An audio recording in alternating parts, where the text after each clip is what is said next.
podemos hablar de Sansón. Saben ustedes que había un pueblo, que eran los filisteos, que estaba en Palestina y que, bueno, eventualmente estaba siempre en guerra con los hebreos. Bueno, saben ustedes también que cuando los hebreos llegaron a aquellas tierras, quisieron que los gobernara un rey y eligieron un rey mediante la suerte, como sucede en tantos lugares. Pero ese rey, que fue Saúl, era poco poderoso. En la primera batalla que libró contra los filisteos, el ejército solo tenía una espada y una lanza. Era poco. Era un ejército numeroso, sí, pero solo tenían una espada y una lanza. Me imagino yo que se le iban prestando unos a otros con resultados estratégicos desastrosos, como suele ocurrir con los ejércitos que tienen solamente una espada y una lanza. Saúl perdió con los filisteos en la batalla de Gilboé y se suicidó. El segundo rey fue David. Ya tuvo un ejército mejor armado. Se apoderó de la ciudad de Salem, que después se llamaría Jerusalén. Salai, ¿no? Y Jerusalén. Entonces, los hebreos comenzaron a asentarse en aquellos pagos. Cuenta Voltaire que el gobierno y la religión adquirieron una forma más augusta. Todavía no había templo y no lo hubo hasta que Salomón, que era el hijo de David, construyera uno. En aquel contexto de la lucha con los filisteos debemos ubicar la historia de Sansón y Dalila. Dalila era una filistea en realidad, que vivía en el valle de Sorek, si me permiten ustedes la ubicación. O sea, vivía lejos. Allá donde Judas perdió el poncho, justamente. En las lomas, en la loma de Sorek. Y Sansón, uno de los famosos héroes judíos, se enamoró de ella. Sansón era famoso por su fuerza, pero no por su destreza, y mucho menos por su inteligencia. Sin embargo, la Biblia le asigna una categoría de juez, que las Escrituras mencionan como hazañas, pero en realidad fueron destrozos. Nunca se relatan actos de justicia de Sansón como para ser tomados como ejemplo.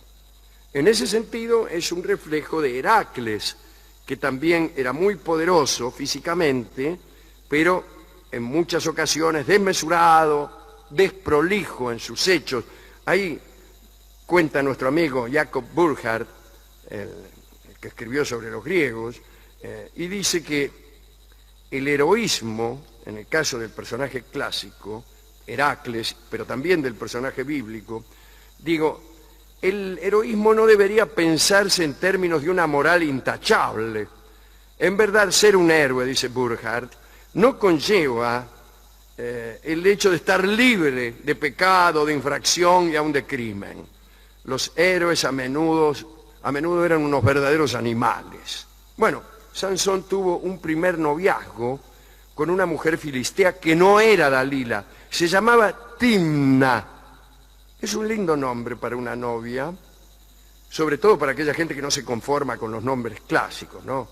He aquí un nombre más para aquellos que ni siquiera se satisfacen con Nahuel o Jonathan. Timna. Bueno, Sansón pidió a sus padres que lo dejaran casarse con Timna, pero los padres de Sansón, viendo que la muchacha no era judía, no lo dejaron. Bueno, finalmente tanto insistió Sansón que los padres aceptaron el casamiento y fueron, junto con Sansón, a la casa de Timna. En la mitad del camino se encontraron con un león. Sí, con un león. ¿Qué quieren que le haga? El león los enfrentó y también hay un paralelismo aquí con Heracles, cuya primera hazaña de las 12 que le encargó Euristeo fue justamente matar al león de Nemea, con cuya piel confeccionó, sin que los ecologistas dijeran ni una sola palabra, una indumentaria que se hizo famosa y que siguió incluso de moda en los comodines de los naipes Victoria, citado hoy ya por segunda vez. Pues bien, el hecho es que Sansón también se encontró con un león y Sansón lo despedazó con sus manos. Le dejaron ahí nomás los despojos del animal y siguieron adelante. Sansón y sus padres hicieron el compromiso con los padres de Timna y se volvieron. Días después, Sansón regresó solo a ver a Timna y encontró que el esqueleto del león había sido ocupado por unas abejas que habían fabricado allí miel. Es así como estalla la naturaleza en todas partes. Sansón metió la mano, se afanó el panal y se lo fue comiendo por el camino. Toda esta serie de sucesos pretenden demostrar algo, pero no lo consiguen del todo. Se celebró la boda finalmente en casa de la novia. Advierto así que aquí también hay un resabio del matriarcado, porque durante el matriarcado la costumbre indicaba que el casorio era en la casa de la novia y que el novio se iba a vivir a la casa de la novia. Bueno, el caso es que hubo un banquete para celebrar el casorio, concurrieron 30 invitados y el banquete debía durar 7 días. O sea, un banquete largo en su duración, pero estrecho en su concurrencia. Para amenizar el convite, Sansón propuso una adivinanza. Bueno, una adivinanza como única diversión para 7 días de banquete no parece gran cosa, pero en aquel tiempo la gente no era tan impaciente como ahora, que pide una adivinanza nueva cada 15 segundos. Y Sansón propuso un acertijo y dijo que si alguno adivinaba, él pagaría 30 sábanas y 30 mudas de ropa. Y si nadie lo resolvía, al final del banquete, los invitados debían pagarle a él. Bueno, aceptado el desafío, Sansón planteó el enigma. La historia es muy linda, pero el enigma es absurdo, y la respuesta también. Lo transcribo, atención. Del comedor salió comida, y del fuerte salió dulzura. Yo igual siempre contesto lo mismo ante cualquier adivinanza. Y nadie adivinó, todos dijeron cosas que no eran. El yacaré, la gallina, tu hermana cuando anda en bicicleta, cosas así, un caballo muerto con un plumero en la boca. Ahora bien, su novia, Timna, lo interrogaba todas las noches para que le revelara la respuesta verdadera. Cuando se quedaban solos, ella le decía, dale, ¿qué es? Decime. Bien. Finalmente, en la noche del tercer día, lo convenció. Y Sansón le dio la respuesta. Le dijo, me tienen cansado. Dijo, mira, dice, lo dulce es la miel y el fuerte es el león. La respuesta no parece corresponder a la pregunta, pero así está en el libro de los jueces. Ya voy. Sansón, naturalmente, le pidió a su novia que guardara el secreto, pero ella enseguida fue y les contó la resolución del acertijo a los invitados. Bueno, los invitados inmediatamente fueron y le contestaron, sí, lo dulce, la miel, y lo qué sé yo. Y reclamaron y fueron indemnizados con sábanas y mudas de ropa a razón de 30 cada uno. Vamos, fue traicionado. Sansón fue traicionado, la novia lo traicionó. Ahora bien, cuando los invitados le dijeron la respuesta, Sansón enseguida sospechó de su novia y se enojó. Y entonces mató a los 30 invitados, como hubiera hecho cualquiera, ¿no? ¿Qué hace uno cuando hace una adivinanza y la propia novia revela el resultado? Mata a los invitados inmediatamente. Y les quitó además la ropa para cobrarse la apuesta. Y después se volvió a la casa de sus padres. Pero después volvió otra vez para reclamar a su esposa. Dice, me había olvidado. Dice, me voy a llevar a mi esposa. Y entonces se enteró de que el padre de la muchacha, en su ausencia, se la había entregado a un filisteo que ya la deseaba desde hacía mucho. Y la reacción de Sansón fue tremenda, ¿no? Reunió 300 zorros y los ató por la cola de a pares. Y en el nudo entre cola y cola de los zorros, colocó antorchas encendidas.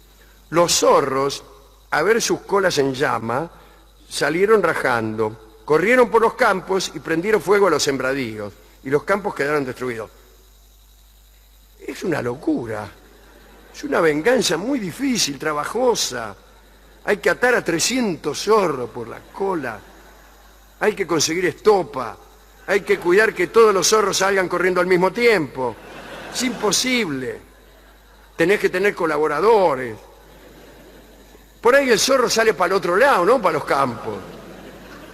Todo esto lleva tiempo y uno se va calmando. Si le pasa la bronca, el quinto zorro que atá dice, más que me importa.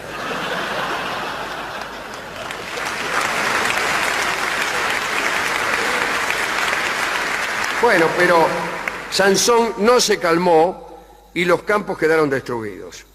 Los filisteos damnificados fueron a reclamar al padre de Timna. Dice, mirá lo que nos hizo el novio de tu hija. Y el padre se negó, no, dice, ya no es el novio de mi hija, ¿eh? No. Mi hija anda ahora con un filisteo de acá enfrente. Era uruguayo el padre.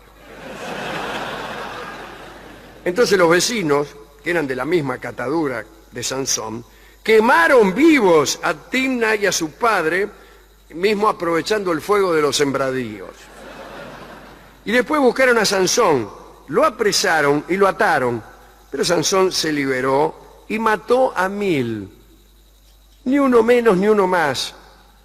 También tuvo aquí la precaución de contar a los que iban matando. ¿Cómo los mató? Revoleando la quijada de un burro que encontró por ahí. ¿Quién no encuentra por ahí la quijada de un burro para matar 1000 filisteos? La matanza lo dejó sediento y entonces pidió agua al cielo. Y la divinidad procedió a quebrar una muela de la quijada del burro y de esta muela brotó una fuente. Todo esto debe tener un gran valor metafórico que no alcanzamos a entender. Tiempo más tarde, Sansón andaba por Gaza y se encontró con una prostituta. ¿Quién no anda por Gaza y se encuentra con una prostituta? Se unió a ella, por no decir otra cosa, pero los filisteos que lo andaban buscando trataron de apresarlo y matarlo, y Sansón se dio cuenta de la trampa y salió corriendo. Finalmente conoció a Dalila, que es lo que todos estamos esperando. La Biblia no cuenta nada de ella ni de su familia. Solo se dice que luego de conocerla, Sansón dormía con ella. Ahora bien, los jefes filisteos querían conocer el secreto de la fuerza de Sansón, como si toda fuerza tuviese un secreto. Bueno, incluso nosotros tenemos ese prejuicio acerca de que toda demasiada fortaleza debe tener detrás un secreto, una implicación, lo cual equivale también a sospechar una trampa. ¿Cuál es el secreto del éxito de su programa? Que tengo el pelo largo, contesto yo. Pues bien, los filisteos prometieron a Dalila una recompensa en monedas de plata. Dijeron, mirá Dalila, si vos lográs descubrir cuál es el secreto de la fuerza de tu novio, etc. Bien, Dalila entonces aceptó el ofrecimiento y empezó a preguntarle a Sansón, che, ¿qué es? Ah, no, eso le preguntaba a la otra. ¿Cuál es el secreto de tu fuerza? Y Sansón le decía cualquier cosa, le daba respuestas falsas. No sé, primero le dijo que debían atarlo con 7 mimbres verdes para que él perdiera la fuerza. Y los filisteos lo ataron y Sansón rompió las ataduras al desperezarse al amanecer. Después le dijo a Dalila que si lo ataban con cuerdas nuevas, también podrían neutralizar su potencia física. Nuevo fracaso de los filisteos. Dalila continuó insistiendo y Sansón le explicó al final, ya porque lo tenía cansado. Vio que Sansón siempre, al final termina batiendo todo. Le dijo, mirá, por ser nazareno, Dios me ordenó que no debo cortarme el pelo en toda mi vida. Listo. Y en el pelo reside el secreto de mi fortaleza. Chao. Cuenta Sir James Fraser que la cabellera sin cortar era símbolo de la dedicación al servicio de Dios. Era una forma de distinguir a los hombres muy religiosos. Ahora bien, Dalila, enterada de esta cuestión, reveló el secreto. Mientras Sansón dormía, un filisteo le cortó sus 7 trenzas. Cuando Sansón despertó, lo hicieron prisionero aprovechando la debilidad, y desde ese momento la Biblia no menciona más a Dalila. Chao. John Milton, sin embargo, escribió un poema en el que imaginó que cuando Sansón era prisionero de los filisteos, Dalila visitarlo para pedirle perdón y renovarle sus promesas de amor. Pero ese es el invento de un poeta, aunque se trate de Milton, que conocía secretos celestiales. Milton describe el lamento de Sansón, que se reprocha a sí mismo por no haber podido mantener un secreto. Según Graves, Sansón era un dios solar palestino, incluido inadecuadamente en el mito religioso judío. El pelo en ese mito, digo en el del dios solar, son los rayos, ¿no? Los rayos. Y el pelo vuelve a crecer. Y efectivamente, los filisteos, al vencer a Sansón, quisieron celebrar su triunfo ofreciendo un homenaje a otro dios que se llamaba Dagón, un dios con aspecto de tritón, mitad hombre, mitad pescado, una cosa así. El caso es que lo apresaron, lo llevaron a un templo para ser exhibido. Estaba atado con cadenas a una columna. Los filisteos no observaron, sin embargo, que el pelo le había vuelto a crecer.